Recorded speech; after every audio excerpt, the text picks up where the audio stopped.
Okay, so good day, guys. Today, I'll be completing the lecture on Unit 1. This will be the part 2 of the video lecture because there were interruptions when I recorded the part 1, and so I have to cut it there. Anyway, I will be sending the two links, no, so that uh, to ensure actually that you would be able to capture the entirety of the slide presentations purposefully for unit 1. Okay, so in part 1 of the lecture, I ended on the principles of development, specifically on this slide, that there are developmental hazards, and just to take this as our take-off point for the part 2, may I reiterate that in each stage of development, definitely there are hazards, even when we are still inside the womb of our mothers, during prenatal stage, there are already hazards, there are chemicals and practices, health risks, that actually may endanger or may threaten the life of the unborn, and these are called teratogens, TERATOGENS, teratogens, so whatever is the exposure of the mother while she is pregnant would always have implications on the health of the baby, okay, not only physically but even mentally, so meron tayo nung tinatawag na FAST, fetal alcoholic syndrome. That is if the mother is alcoholic during pregnancy, So remember, whatever is the intake of the mother during pregnancy would also be the intake of the unborn. So that if the mother is alcoholic, para na ring araw-araw na lasing din yung bata sa loob ng tiyan ng nanay. Okay? And this poses threat or hazard, it may not be that the baby is aborted, but when the baby is born, there would be there would be potential hazards, and most often, especially if in the case of FAST, yung fetal alcoholic syndrome na sinasabi ko, meron siyang repercussion sa mental development ng bata. Okay? So, hindi lang habang nasa loob ng tiyan merong hazards, guys, even when the baby is born, during infancy, we will be discussing anyway the different stages of development. So during infancy, the baby, the newly born, would undergo adjustments. Remember, for 9 months, nasa internal environment siya, nasa loob siya ng tiyan.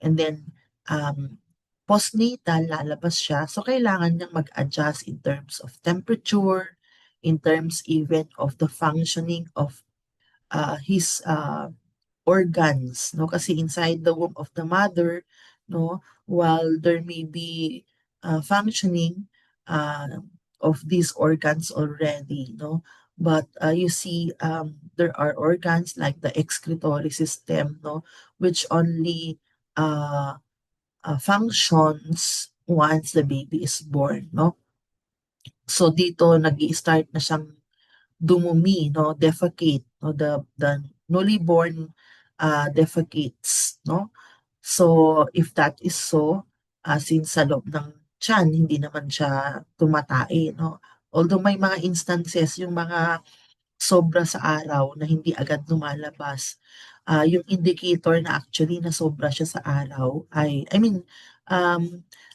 hindi siya naipanganak, kumbaga may overdue, no? Overdue na yung nanay, hindi pa siya lumalabas, nandun pa siya sa loob ng tiyan. At yun nga, yung isang indicator ay kapag nakatae na siya sa loob ng tiyan, which is, again, is a teratogen, no? So, here, uh, as I mentioned, no, pagkapanganak, meron pa ring mga hazards. So lahat ng stages, no, there are hazards, no. So we are being confronted with illnesses, we are being confronted with accidents, we are being confronted with some threats from the environment, no. So ito ay continuous hanggang sa tayo ay tumanda. Okay, kaya ang sinasabi dyan, there are hazards, potential hazards in every area or stage of development. Okay, now to continue, development is also affected by cultural changes. So whatever are the practices, the beliefs, the traditions of the culture of the child, no, would always have implications also, not only on the physical, but even on the mental, social, and emotional, and considering all the other uh, domains or aspects of development. Okay, so culture affects our cognitive development, especially, no, by shaping our worldviews, yung ating mga pananaw, yung ating mga paniniwala, okay, and the way we interact, no, with these worldviews. Okay, so marami tayong mga nakagawian na actually ay kung siguro we are not so conscious about it, but if we are to reflect on it, oo nga no, ito ay mga practices, mga nakagawian na meron at merong kinalaman sa ating cognitive development. Okay? So physical, for example, no, meron bang mga routines o ritual kaya kapag tayo ay nag-menstruate, yung first menstruation sa mga babae, di ba? Ano-anong mga ritual yon, no? Nasubukan nyo din bang nasabihan ng inyong mga parents na o yung panty mo, pag yung first menstruation mo, kailangan mong idampi sa face, no? Para hindi ka magka-pimple, no? Um, yung kailangan mong humakbang sa hagdan ng tatlong, ano ba yon, staircases ba yon ang tawag doon, no? Para 3 araw lang yung pag-menstruate mo. Or dapat hindi ka kumain ng maaasim, no? Or sa mga lalaki kaya pag during circumcision, dapat ay wag ipakita sa babae dahil agkamatis ko na danukwa niya. So ito ay mga practices, no? Yung teller kay agpamukar jay dalaginding, no? Nasubukan niyo din bang idadang yu dayjay aklo no kwa tapos kabil yu ta breast pad yu tapnuhan ka no nga unay dakkel, no? I don't know if you have encountered this or if you also have done it yourselves, but these are cultural practices which are um, in one way or the other would affect our pananaw, yung mga pananaw natin at ginagawa din natin sa ating mga bodies, no? Sa pag-aaral naman, di ba? Pag first day of school, no? Adda diket na kwa? Ah, yung dekat tamu kung nakaitawit niya. So, I don't know if you do that, no? Ano pa ba? Yung baby, pag first haircut niya, dapat ang mag-haircut daw ay yung matalinong, ay yung isang taong matalino, kakilala or what, no? Bakit? Para daw matalino din daw yung bata, no? So ito ay mga paniniwala na maaaring medyo unusual, pero dahil tayo ay in the Eastern worldview, marami ring mga ganitong practices, ginagawa din natin. So, it in one way or the other affects our ideals, no? It affects our worldviews, no? It affects our beliefs, and eventually our actions as well. Okay? So, there are also different aspects of development which are interrelated and interdependent. Now, remember the domains of development that we have discussed earlier, okay? Biological, physical, motor, emotional, cognitive, no? Social, no? So these are interrelated. What do you mean by that, ma'am? There are spheres or areas to which they are closely knitted or to which they interact, no? So they are interdependent kasi hindi mo pwedeng i-separate ang mga ito sa bawat isa. Hindi pwedeng o biological body lang ito Walang kinalaman dito ang emotional walang kinalaman dito ang cognitive processes You cannot do that because these are interrelated domains or aspects of development. Okay. Now we move on another subtopic which is on the major stages of development. Okay? At dito, mamaya, I will be giving, siguro in your respective thesis, I will be giving a detailed instruction as to what you should do for your assignment. But anyway, let me discuss on the major stages of development, guys. I will be sending later on a link in your GC of a video of how growth and development takes place during the prenatal stage. Kasi what we can do is just to imagine, no? But anyway, you can ask your mothers, no, how were they doing when they got pregnant of you, no? So tanungin niyo sila, kamusta kayo nanay nung ako pinagbuntis nyo? Ano ba yung mga pagbabagong nangyari sa inyong katawan o di kaya ay ano ba ang um, uh, well the experiences that they have when you were conceived, no?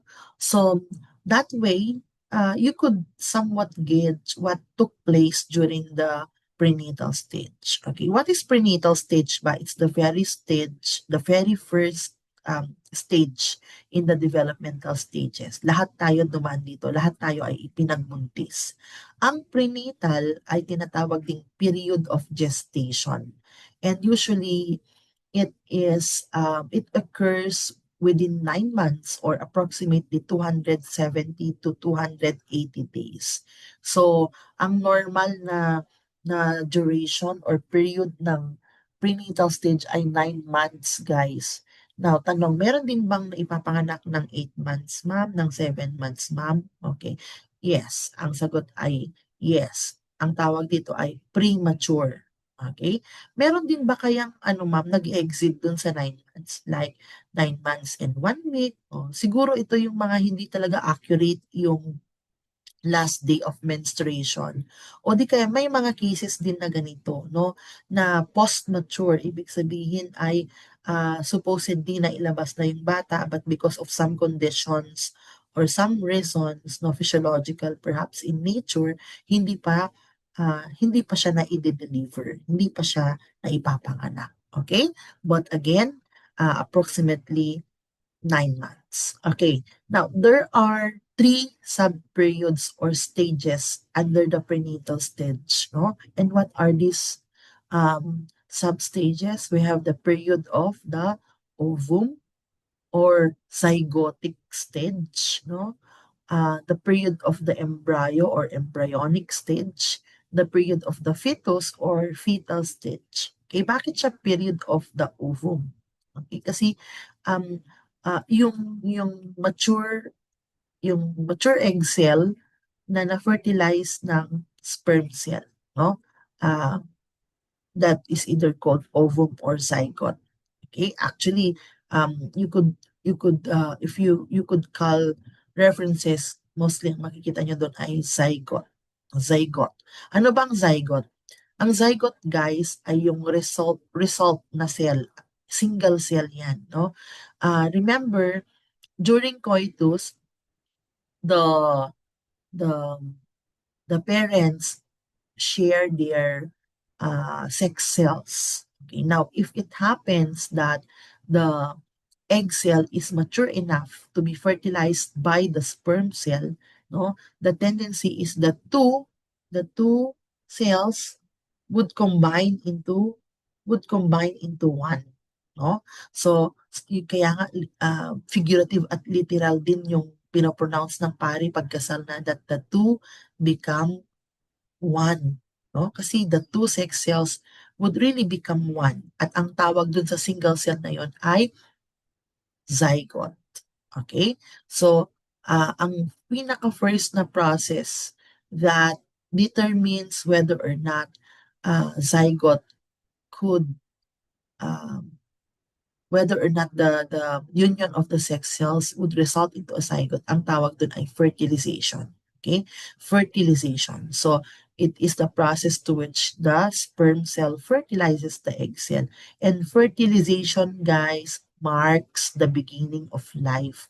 Once there is fertilization of the sperm cell, no, um, uh, once there is fertilization of the egg cell by the sperm cell, no, there is what? Life. There is life. No? So, yung zygotic stage, first 2 weeks yan. Ano ba ang nangyayari? No? Saan ba nag-stay yung egg cell? Remember, ang normal cycle ng babae, no? The 30-day cycle, no? Kumbaga, regularly in each month, no? Or every month, the the uh, the ovary releases, the ovary of females, syempre ang females lang naman ang may ovary. The ovary of females releases a mature egg cell. Saan nag-i-stay yung nire-release ng ovary? Pumupunta sa fallopian tube, no? So girls, remember we have two fallopian tubes. Balikan ninyo yung inyong anatomy, yung dalawang parang kamay doon, no? The left and the right fallopian tube, no? So the mature egg cell goes to the fallopian tube.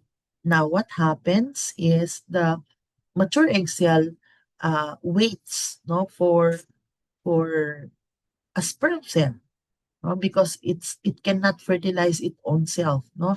The mature egg cell must be fertilized by a sperm cell. So once there is intercourse, once there is coitus, no, the the sperm cell enters the outer membrane. Makikita nyo yan dun sa video na send ko sa inyo. The sperm cell enters the outer membrane of the egg cell. So anong nangyayari pag pumasok yung uh, head, yung cell ng yung sperm cell, no? Doon sa egg cell, napuputol yung tail. Remember, the sperm cell has a tail, no? Napuputol yung tail ng sperm cell. And when the sperm cell penetrates, no, the egg cell, no, merong parang mechanism ang egg cell na pag meron ng nakapasok na sperm cell, nagha-harden, nagko-close yung kanyang outer membrane. Okay? So kaya ang possibility ay most often, ang possibility ay isa lang ang na-develop na zygote. Isa lang. Okay? Ma'am, may chance ba na habang there is coitus, may chance po ba na uh, more than one ang pwedeng pumasok na sperm cell? Yes, possible. Okay? Ganon din ba sa egg cell, ma'am? Meron din bang chance na ang i-release ng ovary ay hindi lang isang mature egg cell? Ang answer ay yes din. Okay? And so, if that's the case, yun bang lalabas na mga anak, ma'am, na twins? No, ano bang tawag doon? No? We have your dizygotic and monozygotic twins. No? Kapag sinabing dizygotic, okay, more than isang zygote yan. Ibig sabihin, pwedeng ang nangyari ay dalawang mature egg cell, dalawang mature din na sperm cell. Okay, ang nag-fertilize sa egg cells na ito. No? So, ang tawag doon ay dizygotic twins or yung fraternal twins. Okay? Ang dizygotic twins, dahil dalawang zygote yan, pwedeng magkaiba ng kasarian. Yun actually ang difference ng dalawa. Okay? Kung meron kayong makakilala na kambal sila, pero isang babae, isang lalaki, at kung titingnan mo, medyo hindi masyadong magkamukha pero kambal sila, no? So, ang tawag kasi doon ay dizygotic twins, no? Ibig sabihin magkaibang zygote ang nabuo, pero sabay silang nabuo. Paano ba nangyayari yun, ma'am? Okay? Remember, after the period of the zygote, 2 weeks kasing mag stay yung nabuong zygote doon sa fallopian tube. Okay? Possible ba, ma'am, na yung nabuong zygote ay isa lang, pero possible ba na twins pa rin ang outcome niya kahit isa lang yung nabuo? No, ang sagot diyan ay yes. Ang tawag doon ay monozygotic twins or identical twins. Anong pagkakaiba ng identical twins, ma'am, dun sa fraternal twins? Remember, ang identical twins, ang tawag sa kanila ay monozygotic. Ibig sabihin, isang zygote lang. Iisang zygote lang. No? Ang dizygotic ay fraternal twins. Dizygote, ibig sabihin more than one. Pwede pa bang three, ma'am? Pwede. Triplets. Pwede bang four, ma'am? Pwede. Quadruplets. No? Hanggang sa octuplets o nanoplets. No? So, or ano yun, decaplets ba ang tawag doon? Kasi decagon pag 10, di ba? So, anyway, um, Ah, so kung anong pagkakaiba ng dalawa, ma'am, yung monozygote sa dizygote? Obvious. Dun sa monozygote, isang zygote lang. Paano nangyaring twins, ma'am, kung isang zygote lang? Okay, after the period of the ovum or the zygotic period, bababa yung zygote. Kasi nasa fallopian tube siya, di ba? Remember yung anatomy ng female reproductive system. Yung fallopian tube, okay, ah nasa taas, no? Parang nakasuspend siya. Tapos merong parang vein, no, na pababa doon sa uterus, no? Hindi actually vein yun, hindi ko alam kung anong tawag doon, no? So, ang mangyayari ay bababa yung nabuong zygote from the fallopian tube, pupunta siya sa ovary. Hindi ovary, uterus, pupunta siya sa uterus, no? So, mag-a-attach siya dun. Dun kasi siya until 9 months, no? So, um, pag bumaba na, ma'am, ano nang mangyayari? That starts the beginning of the embryonic period. So, the first 2 weeks, nandun siya sa fallopian tube. After 2 weeks, bababa siya, no? Bababa. Magta-travel siya, ma'am. Yes, magta-travel siya papunta sa uterus. Okay? So pag nag-travel na siya, ang tawag na doon ay hindi na zygote, kundi embryo na. Period of the embryo. Okay? So hanggang 2 months yung period of the embryo. Okay, ano naman ang nangyayari sa period of the embryo, ma'am? Habang bumababa si zygote, meron tayong tinatawag na cell division. Okay? Uh, Meiosis and mitosis. Naalala nyo yan? Nung senior high nyo or nung high school nyo, diniscuss nyo yan, yung cell division na meiosis at mitosis. So yung iisang cell lang, na iisang zygote lang, pwedeng habang pagbaba niya, habang habang nagse-cell divide siya, ay makakabuo siya ng dalawang zygote. Okay? Anong ibig mo sabihin, ma'am? From one zygote, makakabuo siya ng dalawang tao. No? Kaya nga ang tawag doon monozygotic or identical twins. Ang pagkakaiba, guys, ng identical sa fraternal, maliban sa spelling at pronunciation, ay ang identical, guys, laging magkapareho ng kasarian. Laging magkapareho ng kasarian at parang pinagbiyak na bunga. Ah, Figurative yan, hindi wag niyong gawing literal. Although pwede din, no? Ito yung kapag nakita niyo yung isa, parang mirror ng isa, fraternal twins, parehas na lalaki, parehas na babae. Siguro nakakita na kayo ng ganyan. Okay? Na kapag tingnan niyo sila, wala kayong palatandaan kung sino si Juan, no? Kay Pedro. Okay? Or kay Jan. Diba ganun kasi yon, no? So, what I mean is, magkawangis, no? Magkawangis, mag-identical nga, di ba? Magkamukhang magkamukha at pareho ng kasarian. Yun ang identical. Ang fraternal ay, dahil magkaiba sila na zygote, no? nagkataon lang na parehas silang na-fertilize at the same time, no, ay puwedeng or hindi puwede, actually ay magkaibang kasarian, lalaki, babae. At kung titingnan mo sila, hindi sila masyadong magkamukha, pero twins sila. Okay? So that's the period of the embryo. Dito pa lang sa first 2 months, ito yung tinatawag na trimester, first trimester. At dito nabubuo ang mga critical organs and systems of the body. Okay? Nag-i-start, nandyan ang brain, no? Nandyan ang iba't ibang parts of the body na essential, no? Or na organs of the body, the foundational organs of the body. Okay? So anyway, as I mentioned, I will be sending a video, no, to which you can watch so that you could see eventually or watch eventually, no, what are the different growths or development that take place during prenatal stage. Now, dito sa tatlo guys na period ng prenatal stage, ang period of the embryo ang pinaka-critical. Bakit? Dito um, mas madalas ang ah, ang tawag diyan, yung abortion, no? Um, ah, Dito mas madalas ang deformities, no? Abortion, like hindi naman hindi induced abortion, yung pag-travel pa lang ng zygote from the fallopian tube to the uterus, no?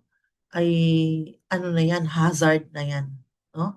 So, habang nagta-travel siya, pwedeng ang tendency ay hindi siya mag-a-attach sa uterus kundi dire-diretso siyang matanggal. Okay?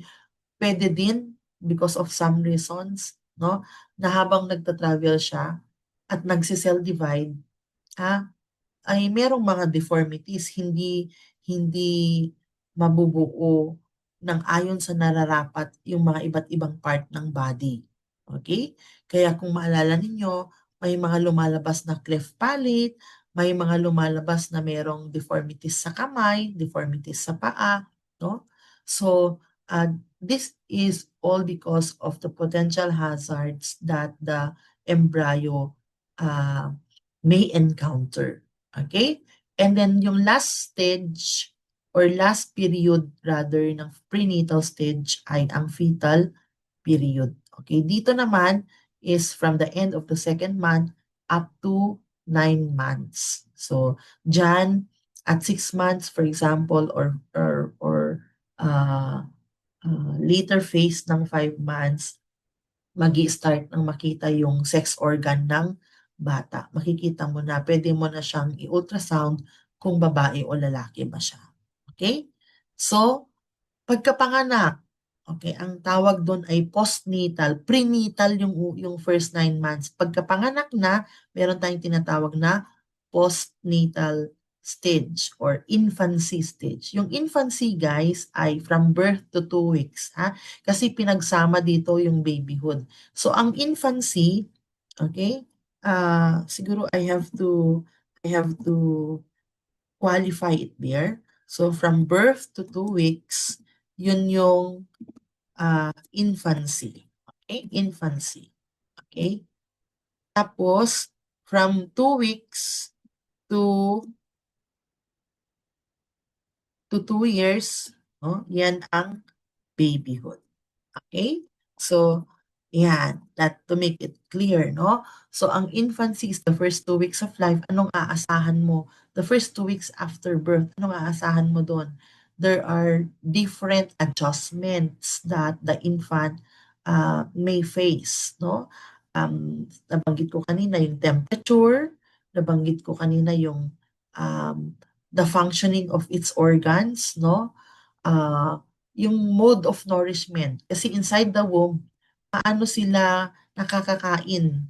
Nakakakain din ba yung baby sa loob, ma'am? No, yes, through the umbilical cord, the one that connects the mother to the child, no?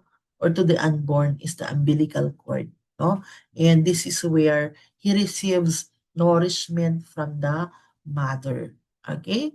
And then, ano pa ba maliban doon? Temperature, um, uh, the baby also has to adjust to the very fact that he is in the outside or external environment already as compared to the 9 months period to which he is still inside the womb of the mother. Okay? So, ayan. Ito pala, yun, meron pala dyan yung ano, yung definition ng infancy. Okay, so what happens during the infancy stage, no? Okay? Dahil nag-a-adjust siya, maraming mortality cases. Ibig sabihin, may mga infants na hindi nakakapag-adjust at eventually namamatay, no? So yung infant mortality rate na sinasabi natin, yun usually yung kinukuha ng DOH o di kaya ng mga centers, no? Mga birthing centers, no? Kasi fina-follow up pa rin yan ng midwife o ng OB-GYN o ng pedia after manganak. Okay? So, there are dramatic changes in the body and the brain, no? As early as these stages, no? Remember that outside the newly born has to interact with external factors, no? Kumbaga nung nasa loob siya, limited pa yung kanyang mga interactions. In fact, yung nanay lang niya, yung boses ng nanay niya, yung boses siguro ng tatay kapag na-use na kinakausap din yung baby habang nasa loob, yung music na naririnig, no? Yung kung classical man yan kay Beethoven dahil gusto mo rin ah, ma-enhance yung kanyang mental development. So, hindi ko alam kung meron kayong personal knowledge about this, but you see, I also have babies. I have a baby right now, and I have two kids, and so I also did this as suggested by researches, no?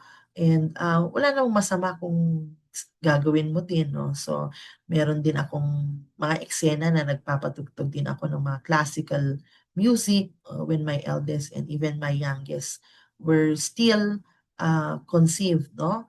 So, things like this. Okay, now, um, these are in one way or the other would impact also the intellectual development, no, of the baby inside, and so that when they come outside, no, all the more that the environment is um, influential to their development.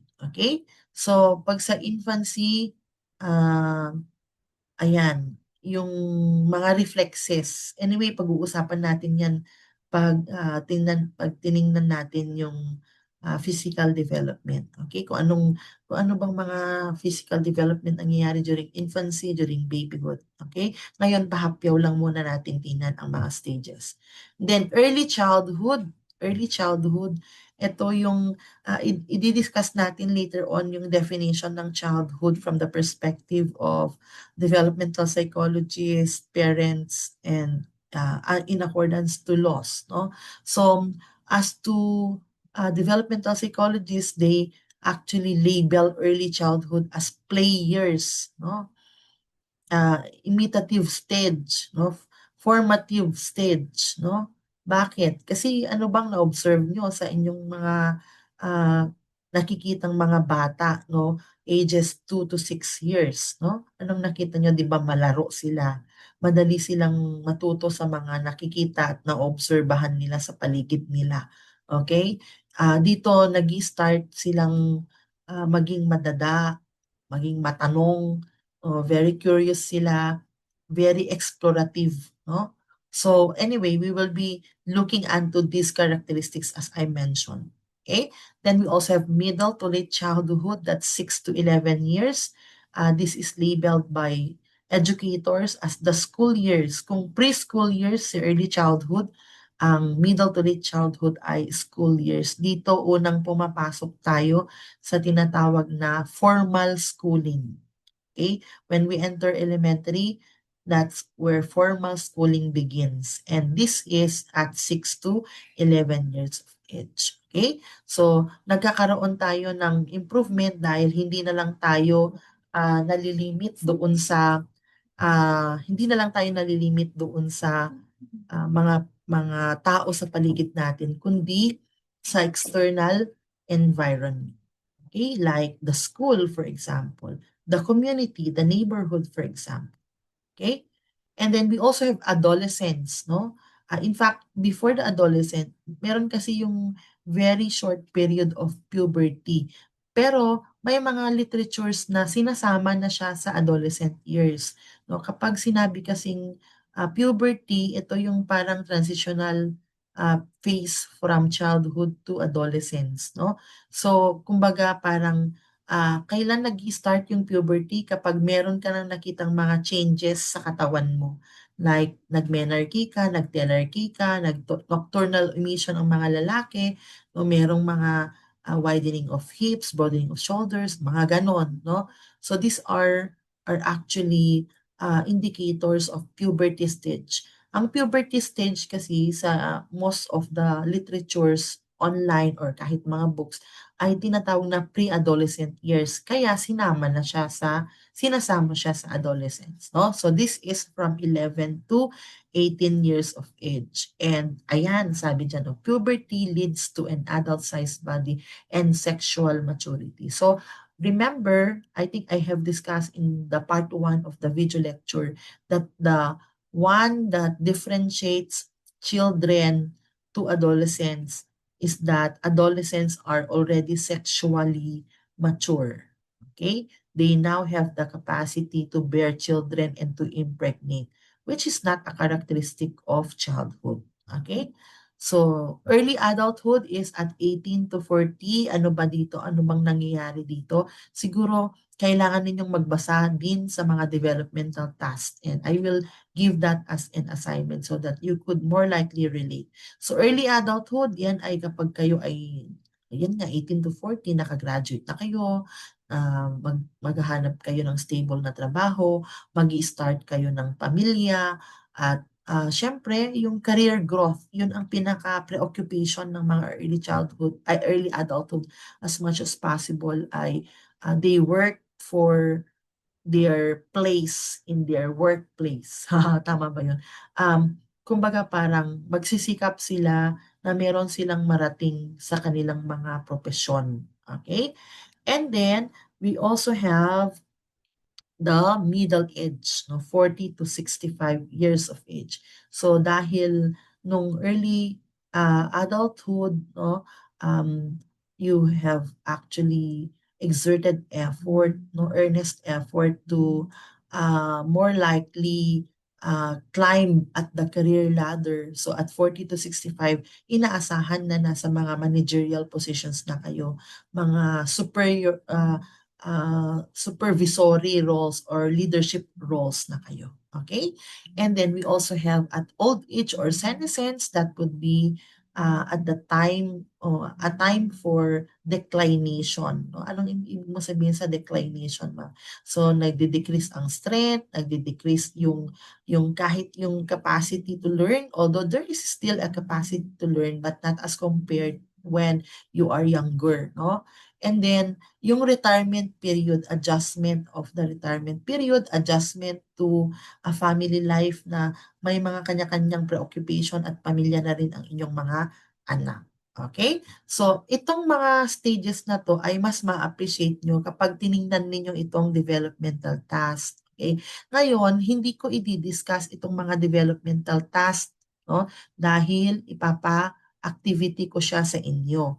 Okay? So anyway, I hope you would still find time to look into these developmental tasks and understand them. So ito ay kay Harvey Gertz, no? So kay Harvey Gertz, no? Harvey Gertz developmental task actually ito.